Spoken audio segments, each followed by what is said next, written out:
TPCSI fans, you want to revolutionize your sports investing habits? Allow me to tell you about WagerWire. WagerWire is an app that helps you become a superior bettor by allowing you to sync all your sports books and track all your bets in one place. See your current action, your betting history, and stats. You could also sign up for sports books and collect bonus offers. Follow them at WagerWire on X, as it's the best account on the platform. Head to App Store or Play Store now and search WagerWire and download the app. 2,000 years long, we will never settle. Hard days, no way, with a heavy metal. No time, no fail, won't stop here. Like a torch to a flame when it burns hot. We won't stop, come on, baby, higher.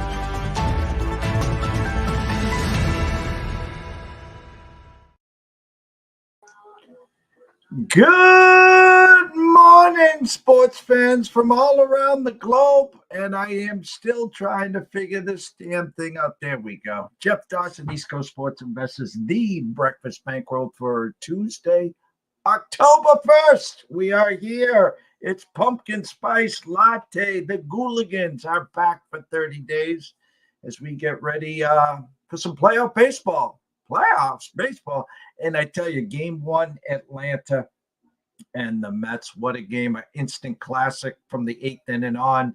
And Chris Sale doing what he did to us in Boston. Taps out, had a great season, back spasms, yada, yada, yada. Now it sounds like he won't be ready for the Padres series. It is what it is.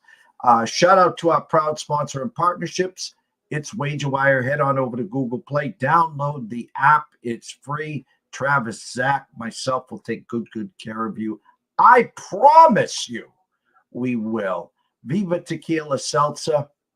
CT Bets, that team and family, second to none. The East Coast is cuckoo for coconut. Go try one.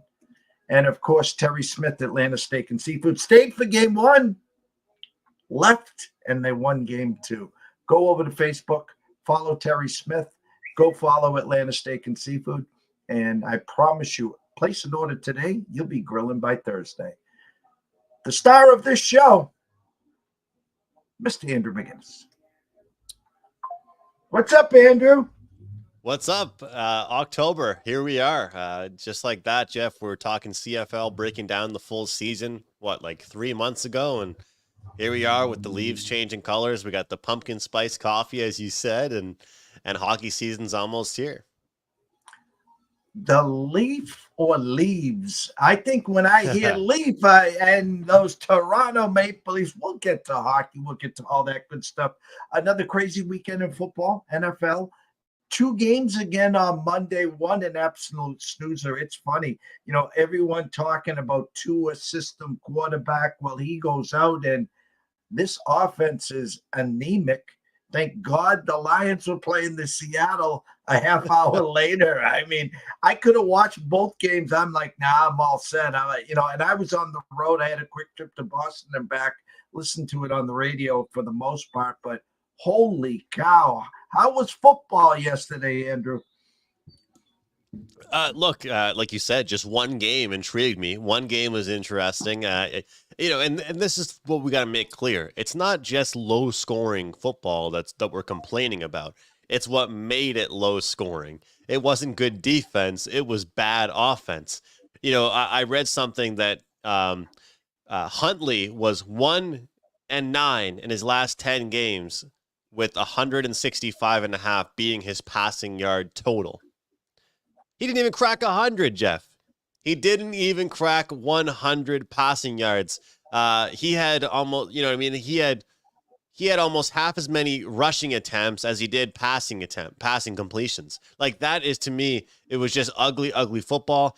People are saying, I don't know how I feel about having 2 Monday games. Well, after yesterday, you should be happy to have 2 Monday games because one of them bailed out the other one. I'm going to ask you something here because congrats, you cashed a ticket on the Lions, and I love that you got that plus 100 as you always do on the team total. But it seemed like people were excited to bet again. You know, pros, Joes were falling, saying Seahawks overrated start to their year. Good bet against spot. Everybody capitalized on it. The Lions get the job done. But how bad are the Seahawks? How good are the Seahawks? It was a good spot yesterday to bet against them, but does that mean that they're going to keep losing, or was it just a good spot to bet against them? I find the Seahawks a very interesting team.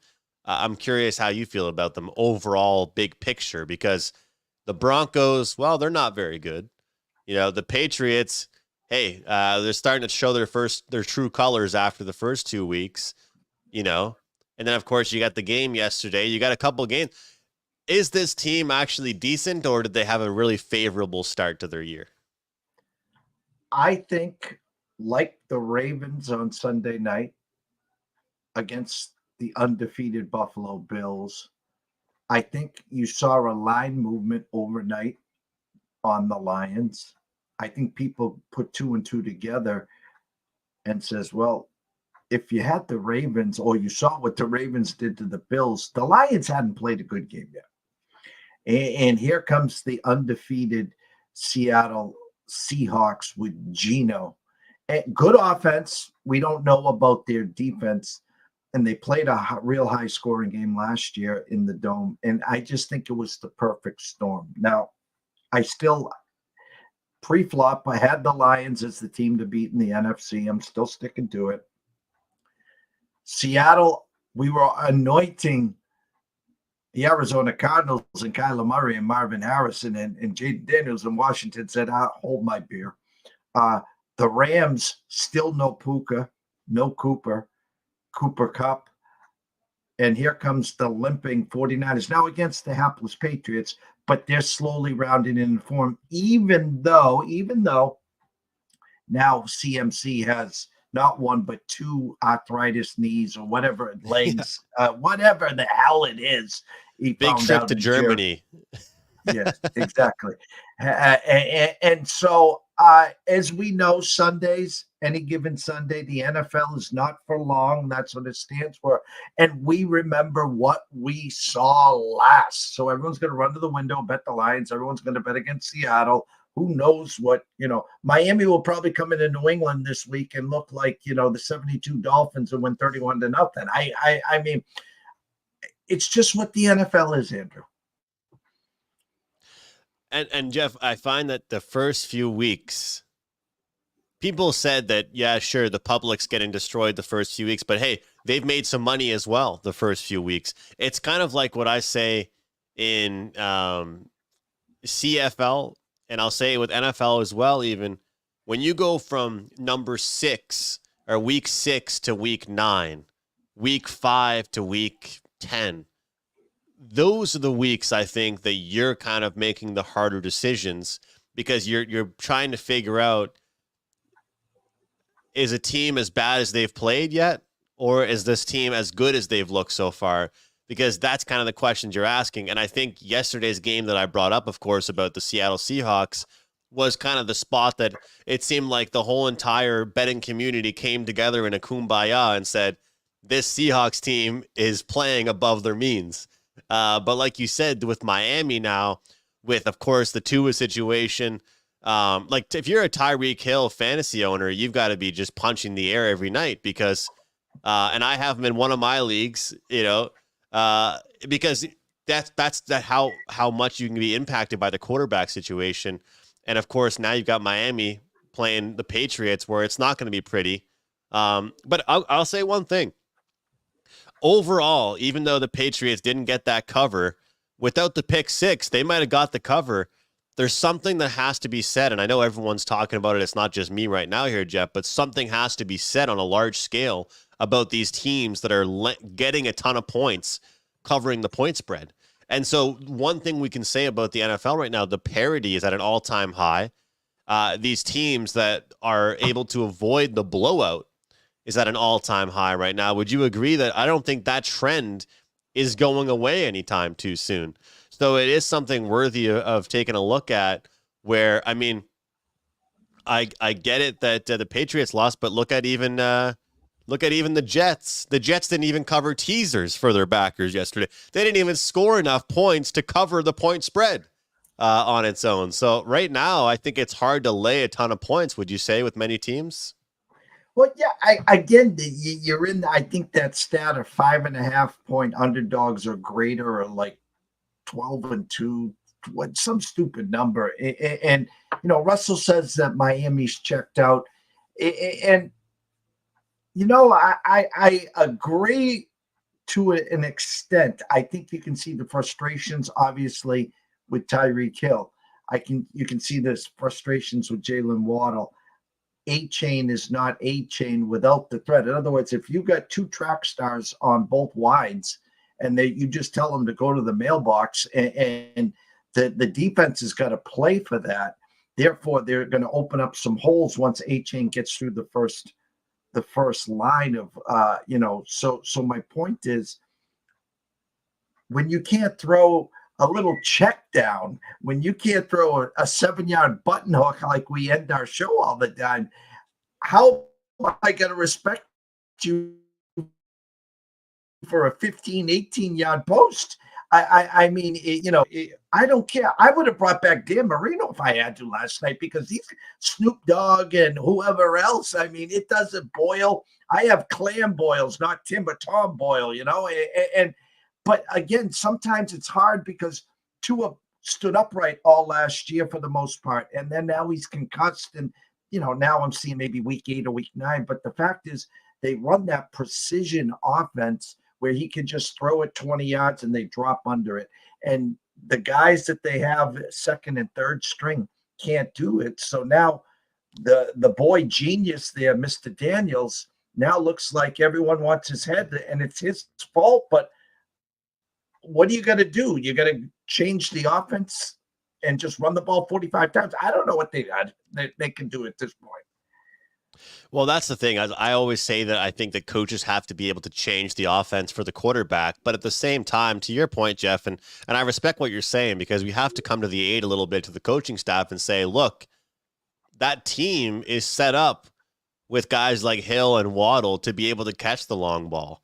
Coach McDaniels literally coaches that team like he's playing Madden 2025. I mean, this team is designed like a video game. The plays that they run, Jeff, they can score a touchdown in 3 plays. Like, I've seen mic'd up videos of the coaching staff saying, let's make this touchdown only take 3 or 4 plays. It might take 34 plays for Skylar Thompson or Huntley, for these guys to get a touchdown, right?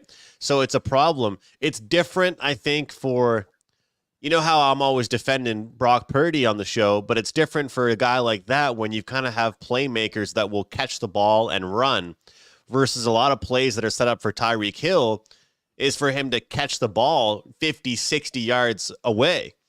So it's very difficult to look at. The question is, how do they approach it moving forward? Do they change things? Yesterday on my props and parlays video on WagerTalk, it was a pretty successful video, but one of the plays I did get wrong was Devon A-Chain over on receiving. And to the point that you were just making, there was no 7 or 8 yard, slant or dump off. They couldn't even execute those. And that's the reason why I liked him, Jeff, was because I thought it was a great handicap. They're not going to be able to go long. He's going to face pressure. He's going to have to dump it off. I think he landed on like 17 or something like that. Wasn't even able to get their running back some receptions, though. And Russell talking about the adjusted win total. I think the question is right now is, you like to always say, Jeff, when people are zigging, you got to zag. Is it an appropriate time to do that for the Dolphins? It's kind of like this. Put it this way, Russell. the Patriots, when they had that win against the Bengals and then they competed the next week against the Seahawks, people loved jumping in on the in season under 5.5 or under 6.5 at heavy chalk. And after the last week, I think people are happy they did that with the Patriots. Imagine if you didn't like the 4.5, Jeff, under for the Patriots win total. And then after week 1, you were able to get 5.5 just like that. Yeah. And again, if they have half the stadium filled like next week, it'll be a congratulations to Mr. Kraft. I mean, who in their right mind wants to go to Gillette, Foxborough, whatever we want to call it, to watch the Dolphins and the Patriots? I just, if you sent me a limo with luxury box seats, I'd send you back the limo and I'd give you a couple $100 and say, give it to someone who cares. I mean, I wouldn't step foot in that damn joint on Sunday. And it doesn't matter. We're talking about inept quarterbacks. Jacoby Brissett, Tom Brady, Steve Grogan, Drake May. It doesn't matter what you put behind that line. They have no offensive line. They don't. So it just doesn't matter. Will it look pretty? Will he make a couple more plays? Yeah, probably. He'll also get hit 3, 4, 5. And then what happens if he separates his shoulder? And now he's out for 6 weeks. Why did we even do it? You got to trust the process. And that's what a lot of these teams are in, that got to win now. Coaches on the hot seat. And Bill Belichick, Mike Vrabel outside looking in, just chomping in saliva and saying, no, I'm not going to go here. Maybe I'll go here. You know, they're just picking their poison. So, Brissett's not looking good, though, Jeff. He's not looking good. I mean, despite the offensive line, at least hold on to the ball. Don't fumble it. Don't throw it away. Don't get a pick. Like, at least hold on to the ball. Make us, as the viewers, blame the offensive line. Make us blame the receivers. Right now, when I'm watching, and I'm a guy that usually defends goaltenders in hockey, defends the quarterback in football. I'm trying to defend these main guys, but as of right now, it was a comedy show. What Brissett was doing against the Niners. You know what? And for people that think it was an easy cover for the Niners, I think it wasn't. I think the Patriots actually should have been able to cover that point spread. I truly do. I truly believe that was actually a point spread that should have been had by the Patriots. I agree. We got a game on Thursday. We'll get to that soon. I want to go back since we have about 10 minutes left with you. Let's talk some CFL. What did you see last weekend, and any thoughts on the games moving into this weekend? Well, you called it, Jeff, and I was right there with you. This Winnipeg team, they know when to pick it up, and as much as you did call that, though, you also called them lose a peg about 8 weeks ago, when all of a sudden now they're back to being Winnipeg again. So they're a team that's getting the job done, of course. They take care of the Elks back-to-back weeks, 55-27 the second time, and the first time around was 27-14. So they're right back to where they started, right back to where they are. October must be the favorite month of all the Winnipeg coaching staff because they know how to get the job done. The Red Blacks, well, what do we have here? Back-to-back weeks that the R-word regression comes into play. Just after I was fresh off fading them all season long, they're finally starting to turn into the team that we all knew that they were eventually. So they're dropping games. The Alouettes, they dropped the game to the Argos. And the other one was, of course, the Ticats and the Lions. I don't know what the deal is with this Lions team, but I don't know whether to give respect to Hamilton or kind of just make fun of the BC Lions. But, Jeff, like, I actually released BC minus the points, and I was covering all game long. Like, it's hard to believe, but a lot of times, there's the backdoor cover effect. It was 17-0 at halftime, I believe, or 15-0, something along the lines of that. And when you look at the way that game finished, you would almost think that Coach Rick Campbell had the BC Lions in the first half spread. 16-0. 16-0 is the number. Hamilton was doing nothing. Nothing was going well for them in the first half. The fourth quarter was outscored in BC. They were outscored 18-3. 18-3. They could have run the ball. They could have done anything to just hold on to the ball, move the chains. And that's one thing I love about the CFL, I will say, is that you cannot protect a lead. no lead is safe. You go 2 and out, give the ball back, they score. 2 and out, get the ball back, the team scores again. So we're starting to see things round into form. I got to give a shout out to Bobby, who I do the CFL show with most Tuesdays. He gave out on our show Brady Oliveira, most outstanding player of the year. It was 40-1, then it was 15-1. Now it's plus 220. So, I mean, he is a guy, because there were so many quarterbacks injured all season that it's hard to give a quarterback right now the most outstanding player. And then Cody Fajardo, his play has kind of plummeted for the Alouettes. We might actually see a non-quarterback win the most outstanding player, which is kind of a rarity here in the CFL. But only a few weeks left in this season. And I'm just pulling up the standings right now and the futures to look at things here, because right now it's not as much about who makes it. It's about kind of where they are and where they fall.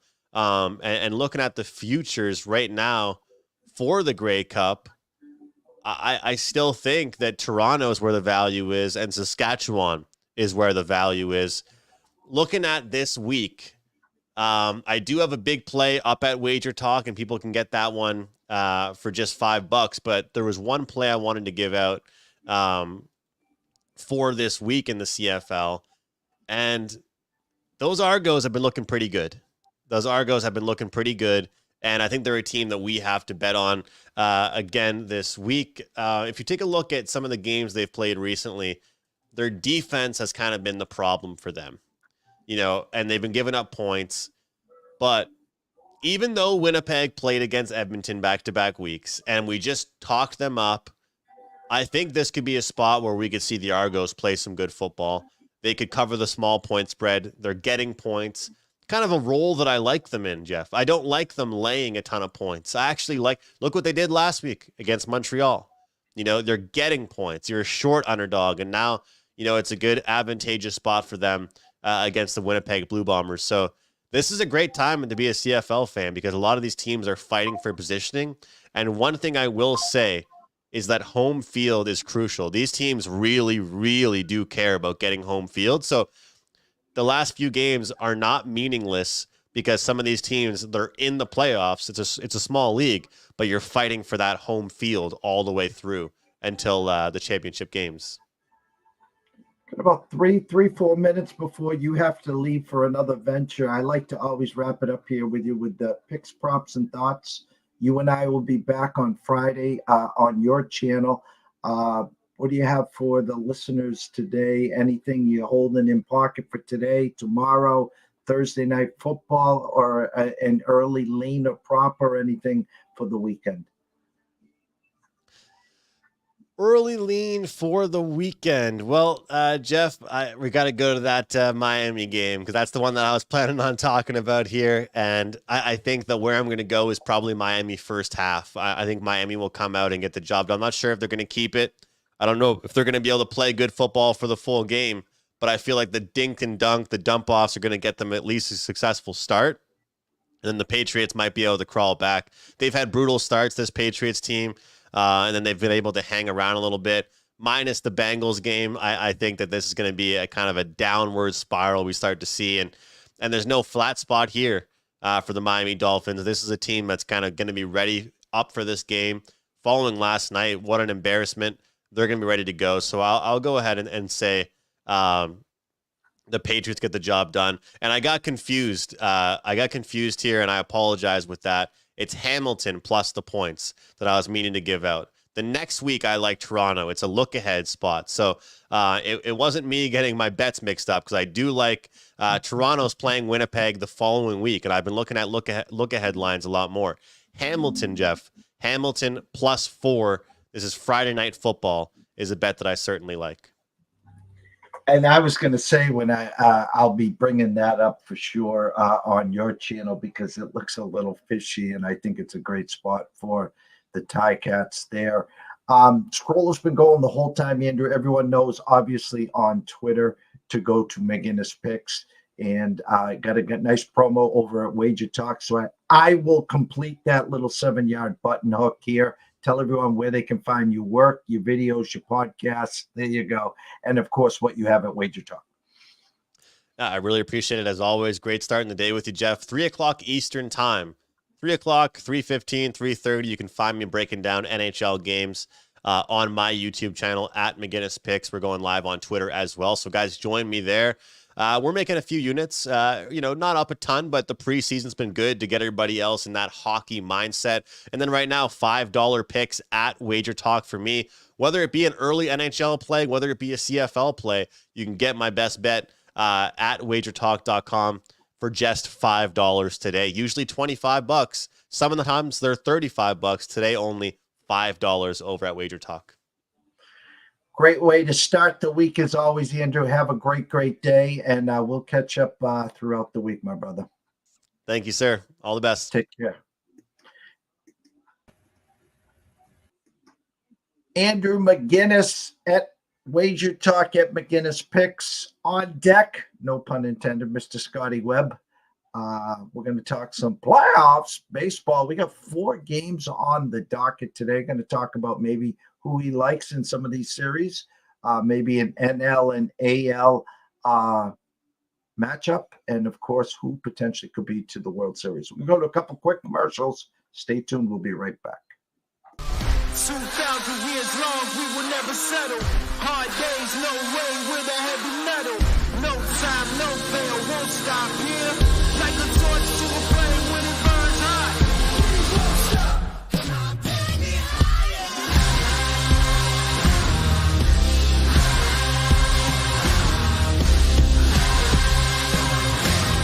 Like a torch to a flame when it burns hot. We won't stop.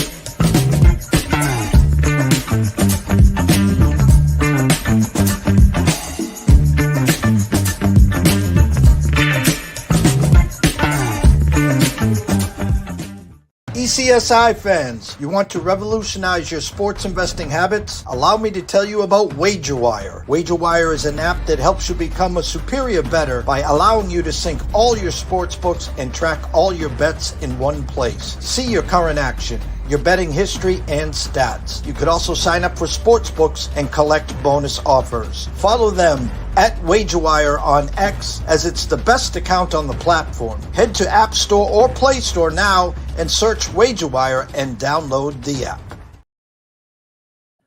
Rough weekend weather-wise for Scotty and the state of Florida. My daughter's going down there Thursday till Sunday, and there could be something brewing there. If the dogs are barking loud in the studio, of course, it's Amazon, FedEx, and all that happy horse shit. But anyways, let's bring him in, the one and only Mr. Scotty Webb.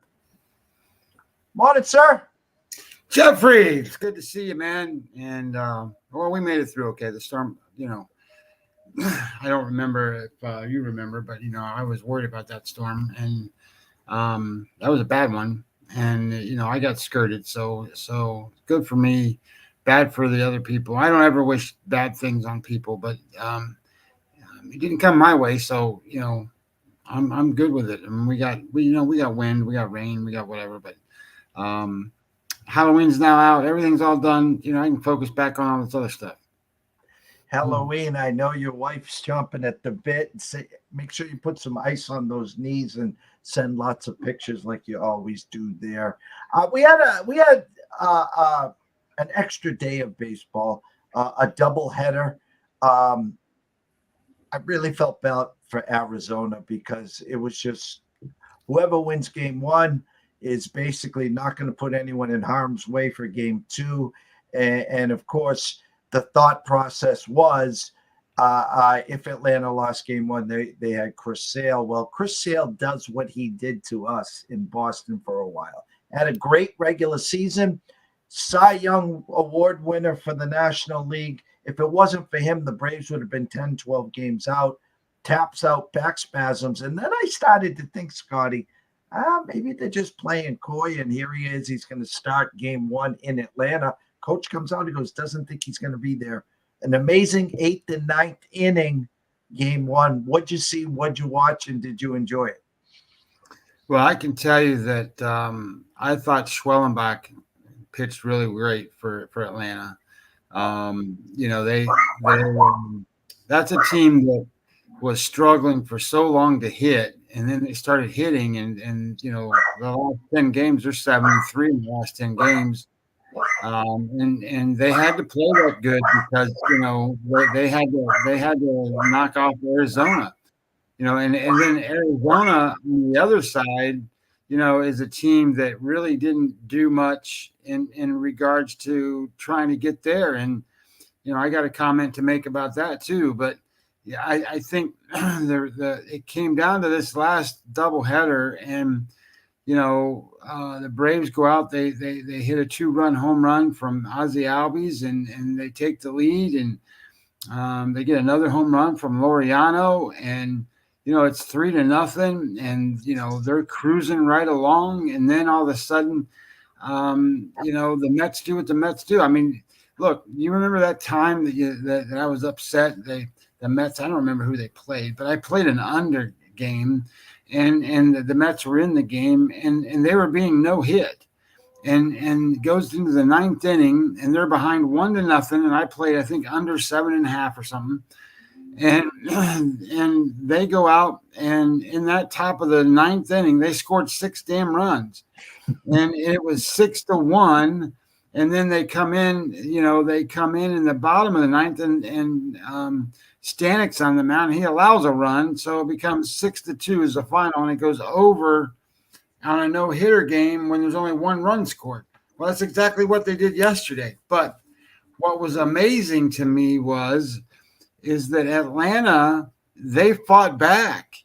I mean, it was 6-3. They were behind, and then Atlanta scored 4 times and made it 7-6. And they go into the top of the 9th inning, and then you get a 1 out, and then a single, and then a dinger, and all of a sudden now it's 8-7 or whatever, and you lose the game, or 7-6 or whatever. I think it was 8-7, and you lose the game. And then in between that, you find out your best pitcher is not going to start. So I thought that it was a big resolve for Atlanta, and I get it. The Mets didn't play all their best players, but they had to turn around from that and win a game. And they didn't even know who was going to pitch. They didn't know how they were going to get through the 9 innings on that side of it. And then they had to go beat whatever pitchers that the Mets were going to throw. So I thought they did a good job in the resolve to win that game. I mean, I get the Mets to try as hard as they probably did in the first game, but at the same time, that was a lot of momentum, and that was a lot of stuff we had to overcome to make it. And Arizona on the other side, they were in for a long time, and they got beat out is what happened. You can't go 5-5 in the last 10 games and expect to make the playoffs when you got other teams doing whatever they can do to get there. So I think it's one of those spots where you didn't do what you needed to do, right? I mean, you just didn't. And well, it is what it is, I guess, at this point. I can read the market with the best of them, and I know when numbers are opened up, they're set for a reason. So they got a side jacked up because they need money on the other side. And again, it's not a telltale, go run to the window and it's, a lock. We know the only locks are on your front and back door here. And I had a thought process very simply in pre-flop. We gave out Skubal to win the Cy Young. I gave out the Tigers to make the playoffs late March. And I got all that funny troll mail all throughout the season. And then the troll mail stopped, started September when they went on their run. And I haven't received a troll mail in 2 weeks. The whole world loves the Tigers. Scotty, I've said if Tigers were beating Houston, I am not afraid of Houston. And I said very simply out loud, you bet the Tigers game 1, it's Cy Skubal. I don't care who they're throwing. and then you bet them in the series. So what happens is when Cy Skubal mows them down and the Tigers win, the Astros go from -1 right now in the series price. They're -168. They go to +120, and you got free money. Scotty, Valdez and the Astros are -150 today. That's a big number.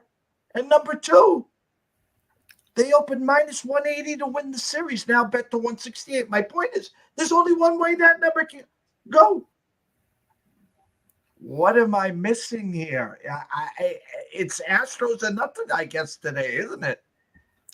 Yeah, well, I think there's a couple things we need to backtrack on here. I think think about this, right? When I think it was late or early 2000 something, maybe 2002, 2000, some number in there. I don't remember what it was. I think it was the Cardinals, and I don't remember who else they played in the World Series. But this is the first time since then, so what is that, like 20 years, that the teams that went to the World Series last year didn't make the playoffs this year. So you've got Arizona and Texas not in. And that shows you two things. One, last year was a little fluky. So I think there was 3 teams that won 100 games last year. And this year there's 0 teams that won 100 games this year. So I think parity this season is probably bigger than what it has been in a little while. And then secondly to that, every single one of these teams, and I don't care which one you pick, you can pick the Dodgers, who are they're the lowest money line to win the World Series, the favorite, I guess. Every single one of these teams is flawed. I mean, not one of them is a super team, and not one of them is the greatest team in the world. And second to that, we talked about, you talked about Skubal here, but where are all the good pitchers? I mean, where are these great pitching matchups that you have where every one of these teams has their big ace that goes out on the mound, and the matchups are super good. I mean, this is when I'm looking at these numbers and I'm looking at, okay, Reagans and Burns. Reagan's not even the best pitcher on the Royals team. Lugo is. So I sit here and I go, where are all the dominant starting pitchers for these teams? And I get it. Some of these teams are in bad spots because of what they've got. The Mets are throwing Severino today. He's obviously not their best pitcher, but at the same time, they don't have a dominant starter. I mean, Minaya is their best pitcher. None of these teams are out there, like you always like to say, they're not throwing Gibson and they're not throwing, Koufax, and where's all these great pitchers that are supposed to be out here in Major League Baseball? I talk about it all the time. Pitching is the best that's ever been, but at the same time as that, I think you can sit here and look at it and go, these lines aren't right. My numbers don't show they're right. I think the favorites are too big. Mm-hmm. That doesn't mean I'm necessarily going to go bet dogs, because I think the way that you want to handle this is you need to. Let me pull up my other numbers here for 1 second. I think you need to look at this in a different way. So, for example, in that Houston series, let's just say Skubal wins today. Let's just say he wins. This first round they got to win 3 games, so they got to find a way to win 2 other games. Do you know who starts for the Detroit Tigers after Skubal? I mean, the answer to the question is you got Reese Olson, Casey Mize, Kaiser Montero, and Brent Herter. None of those guys are going to go really for the Tigers. The Tigers, AJ Hinch said it the best. He said, I got, Skubal's going to pitch. And then after Skubal, I'm going to have pitching chaos. That's what he said. And you know what? That's what he's going to have. And he's going to rely on this bullpen and his ability to mix and match and do all this other stuff to get outs. And it's going to be every single game until Skubal pitches again. Well, that's not what the Astros are going to do. I mean, the Astros are going to go throw Brown at him. They're going to go throw Kikuchi at him. They signed Justin Verlander to be one of these guys to pitch in these games. Jeff, he didn't even make the play. He didn't even make the roster. He's not even on the team. So that tells you, they've got the pitching to take care of what the Detroit Tigers are. The Tigers can't hit left-handed pitching, and guess who the two best pitchers that the Astros have? Valdez and Kikuchi, left-handed pitchers. So I really think that when you want to look at these games, you want to take your spots and bet your underdogs if you want to. Like I think the Mets are a good spot today. I think that they're going to come in off of a high. They're going to be excited. Severino's off of a bad start. I think he's going to pitch pretty good. They're going to face the Brewers, who haven't been hitting. Peralta's in a spot where, he's their best pitcher. And Jeff, he's the worst guy of all these starting ace-type pitchers of all these teams. So I think that puts the Mets in a spot where they can hit. And I would rather have their lineup hitting. And, I think what I guess the greatest thing I can say about playoff baseball is two things. A, it's not the same as 162. So, when you build a team for 162, you got a guy that goes out, he's got to throw 90 pitches.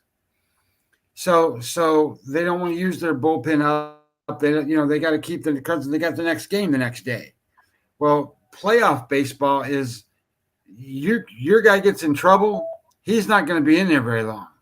I mean, whether it's 4 innings, 3 innings, 2 innings, whatever inning it is, he's gone. They're going to go get him, and they got to win that game. So the bullpen in a playoff game is as important as anything else there is. The other thing is, don't forget that these guys get paid a ton of money, and there are stars among stars. And when do the stars shine? They shine in the big games. And if you don't think that, like, I looked it up and I'm like, who's of all these teams and all these players, who's the guys that are leading right now with playoff hits and home runs and stuff? It's Altuve, and it's the Astros guys. They show up this time. This is when they're there. It's the Bryce Harpers of the world that show up right now. And it's where you sit here and go, this is why you pay those guys that money, because they go win these games. And I think that, I'm looking at experience and stuff, and, like the Tigers have 5 guys that can pitch, starting pitchers, 0 starting experience in a playoff game. And I get it. They haven't been there. That makes sense. AJ Hinch is one of the best managers that I think that there is out here right now in terms of experience and so forth. So it's an interesting matchup. It's an interesting scenario, but I think what happens is people go and they watch the 162 and they watch what gets on to, but they don't realize you got a different game now. Every inning, every out, every at bat makes a difference. And when your pitcher's in trouble, if you don't have a manager that's going to go get him, you got a problem. And I think that's where the Royals might be in a little bit of trouble. They're going to be out there. All they have is starting pitching. They don't have any offense. They're the worst offense in baseball, and they made the playoffs. They made the playoffs because they have good pitching. Okay, well, that good pitching is only going to go for a certain length of time because the other team's going to have a decent pitcher too. And if your team only scores 2 runs a game, you're in big trouble. So I think when you look at what's going on in Major League Baseball, especially with playoffs, experience matters, dynamic players matter, and the Royals have one. And you can't, you got one guy out of 9 guys. He's only going to bat 4 times in a game. He needs to hit a home run every time or something. But so I sit here and go, some of these teams are going to get credit for being something that they're not. And I think the Royals are going to be one of those teams. I think the Tigers are a great story. They got to where they are. I think AJ Hinch has done an awesome job to manage that team. To get them to where they are. But when I pull up the numbers and I look at where they rank, and if I pull offense and I look at left-handed pitching, and I go and I just did the back half of the season, not the full season, but the back half of the season. Where are they at? And Detroit against left-handed pitching is 9.6 runs worse than an average team. And okay, what are they going to face? Well, they're going to face Framber Valdez. So they're not going to hit him. And then they got Kikuchi. Well, they're not going to hit him either. So, but they can hit the righties. So if Houston wins those two games and they're counting on Skubal to win one of them, if he can't win that game, there's no way they're going to win that series. So I think the better way to play like that series, you kind of hit the nail on the head, and I was thinking about it yesterday to how to say it to like the guys that I give out plays to. I'm like, well, let's talk this through. If we bet the series price today at minus, what did you say it was, 168, right? The Astros. Yes. So if you bet the Astros at 168 on the series price today, and they lose, then you could get them tomorrow at, I'd said minus 120, but you said plus 120. So you can get them at, say, plus 120, and you bet them tomorrow. That's what you do. You bet the Astros tomorrow. Now, what happens if the Astros win today? You got to check out. And that's what I was going to ask you. Now, if I if I remember correctly, these series are 2 out of 3. Then the next series is 3 out of 5, and then 4 out of 7. So you got to win 3 in the first one. Then you got to win 4 in the second one, and then you got to win 5 in the championship series. So you got to win 3 games in this series. Sure about that? You sure? Yeah, because I looked it up. I thought this was 2 out of 3. The next one's 3 out of 5, and then the AL and NLDS are the usual 4 out of 7s. Well, they might have changed it or something, but I looked it up because I was like, I need to know this for betting the series prices. I need to know what they are. So when I looked it up and I saw what it is, you got to win 3 in the first series, and then you got to win 4 in the second series, and then you got to win 5 at the end. There's and no maybe I got it. I don't think you got to win 5 ever, do you? No. How many games are in the wild card series? Maybe 2024 postseason has arrived. All 4 wild card series begin today. The wild card format. Okay. The MLB playoffs consists of 4 rounds, the best of 3 wild card series, the best of 5 division, and the best of 7 in the championship. So again, 2 out of 3 this series, 3 out of 5 in the next series, and then the usual first 1 to 4. Yeah, so I still think that you're going to go and say, okay, well, how's this going to work out? My opinion would be is that Detroit's going to have to do everything they can do to win this game, and I think they will. But I look at it and go, all right, I still think that whether they win the first game or win the other game, or don't, if they don't win this game, you can't bet. So so I guess the way I would say it is this: I would bet the series today on Houston, because if Houston wins this game, you can't bet it tomorrow, and you're certainly not going to bet the Houston Astros tomorrow because they're going to be, a big favorite tomorrow. So you can't bet it. So that blocks you out.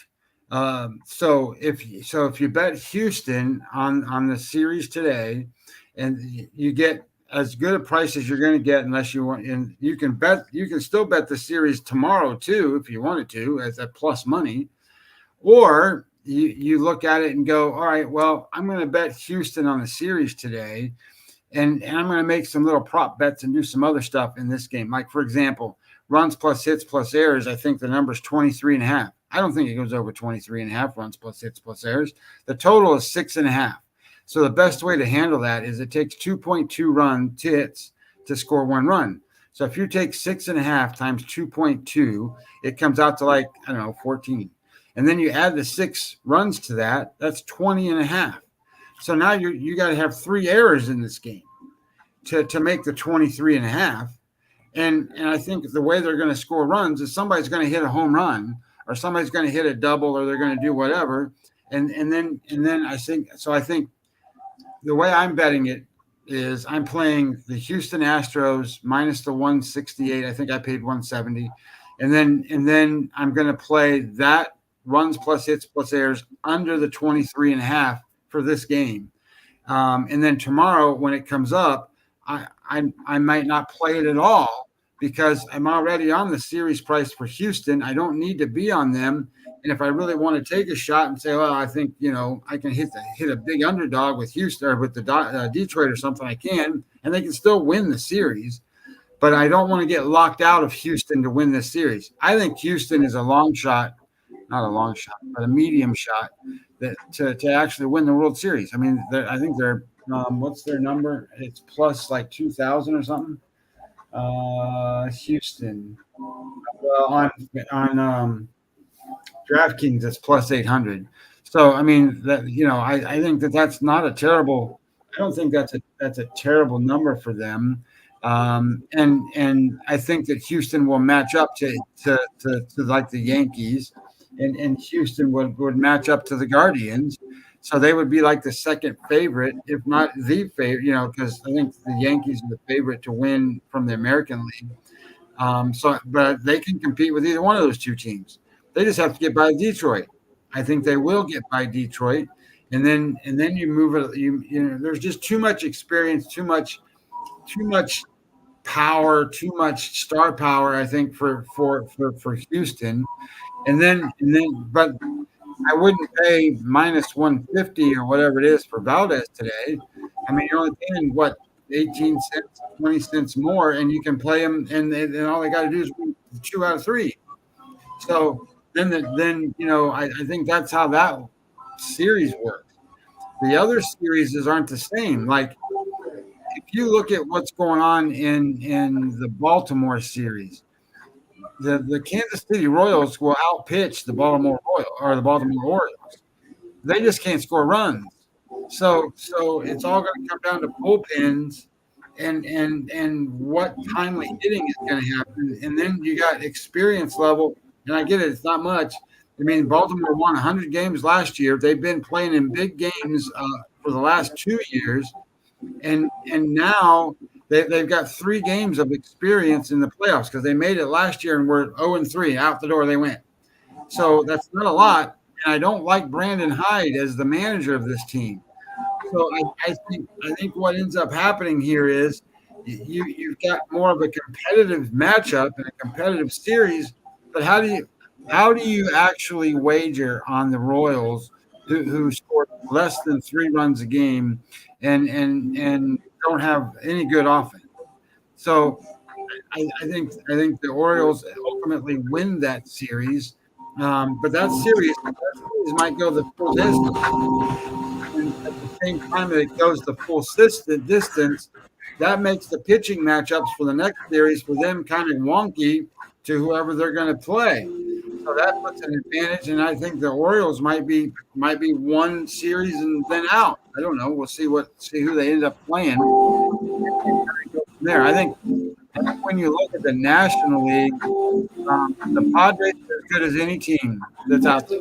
The Padres are not. They're not a team that is bad against matchup wise to the Dodgers or to the Phillies. And so they could beat either one of them. They've got the pitching and the hitting, and they've got the depth of the lineup. And their manager's not terrible, even though he's got to have a very good playoff record. So I think the Braves are in that spot. I think they made it in, but I don't think they survived this series with San Diego. I think San Diego kind of cleans them. You can't bring up Ian Anderson and go and say, hey, he's pitched in the minor leagues. He hasn't pitched in the major league, Jeff, for 2 years. So there's a reason why he hasn't pitched in the major leagues for 2 years. So now you're going to throw him out there against what the Padres can bring out. I don't think that's for them. And then I think the interesting one is the Brewers. I think the Mets were a tough team. I think the Mets have star power. I think the Mets are in a spot where I think, as an underdog, I took the Mets in the series. I think the series price is plus 115. I think the Mets are a better spot there. But again, I think that when the Mets win that, I think the Mets are done because I think they don't match up to either the Dodgers or the Phillies. But I think the Phillies are going to be a different team when you see them. You know, they get their rest, they get put back on where they go, and then they get all that home crowd juice, and all the stars come out, and all the stars, and they play with all that power and all the juice and all that stuff. And I think the Phillies are going to be. I think the Phillies are going to come out of the National League, if not like say the Padres. The Dodgers just don't have the pitching, so I'm kind of thinking, hey, Phillies maybe coming out, and on the other side. It's kind of more open, you know, but I don't mind saying, hey, it's kind of like Phillies Yankees. That would be kind of fun. Phillies Astros would be kind of fun, you know, something like that. My dream matchup brings us back to the 80s. It brings us back to Sparky Anderson. It brings us back to Ron LaFleur. It brings us back to Dave Winfield. Ozzie Smith, and I'm talking, obviously, my dream matchup would be Tigers and Padres. And like you just said, there's a million ways these can go. And I just, after what happened last year, you know, with Texas and Arizona, the two biggest wild card exactas in circa history, my point is, would not shock me, Yankees Dodgers. Just it makes zero sense. Zero. But it's been the year of Ohtani, and then I could see on the other side Judge and Soto. And I'm not rooting for that series. Do not get me wrong. I am not rooting for that series. But some way, somehow, I could just see these two standing, and then I could see Dodgers win in 6 or 7 and Ohtani MVP. And now we wait till God knows when Soto signs with either New York Mets or New York Yankees. Yeah, I look, I don't know how it's going to come out either. What I'm hoping for is we don't get, well, is in this case, we don't get, well, who's the long, we don't get, so the Mets are plus 2,000, the Braves 1,900, the Royals 2,500, the Tigers are 2,800. So, you know, if you're looking at the longest shots from the American League, you're talking the Tigers, and from the National League, you're talking the Mets. So you're talking Tigers Mets. Now, if you have Tigers Mets as the World Series for this year, you know, I think you got to sit here and wonder what's the point of the season, because the truth is you know, you play 162 games to weed out the fishy bullcrap that happens in streaks, like the COVID year, right? We only played 50 games. Well, the damn Florida Marlins were in the playoffs. You know, they were in the playoffs that time because, you know, in that 50 games, you know, they won, I don't know, what was it, 30 games probably to get in. So the reality was they were hot for a little while. They got good pitching or they did whatever, and they won some games and made it in. But over 162 games, they probably wouldn't have, and that would have all leveled out. You know, all that stuff levels out over 162 games.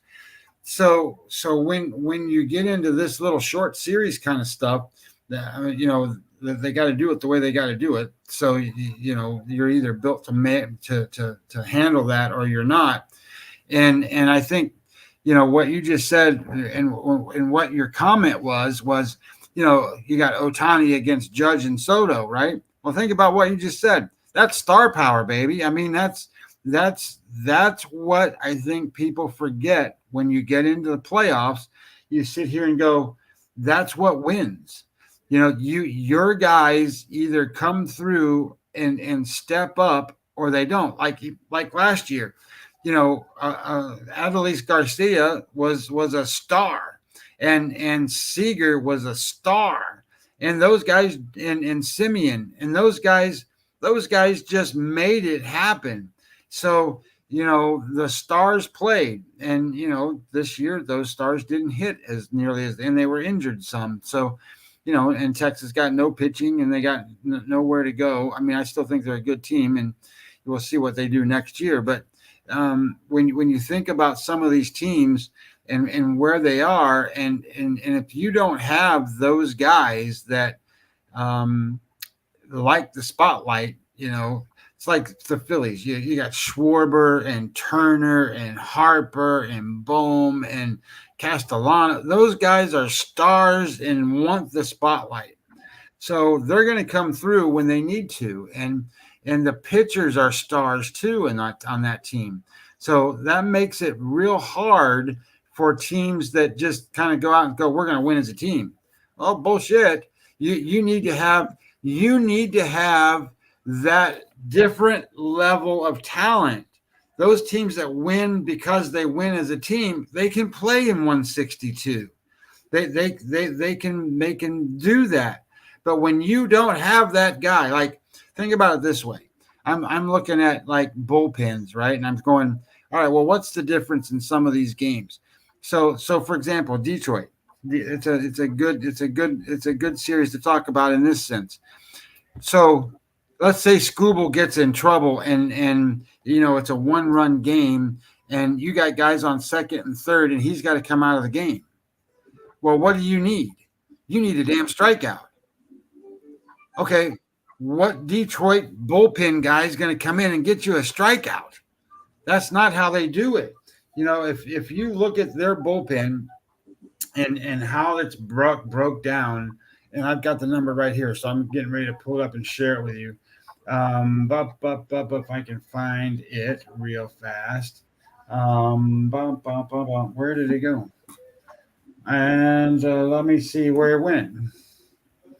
It is here we go. That's where it is. So if I go here and I look at Detroit's bullpen ranks 7th. That's pretty good out of 30 teams. That's not a bad thing. But strikeouts per 9 innings, they rank 29th out of 30 teams. 29th. And when you come to Stuff Plus, so Stuff Plus is a measure of velocity, horizontal movement, vertical movement, spin rate, all that stuff. That grades the pitches. They rank 30th out of 30 teams.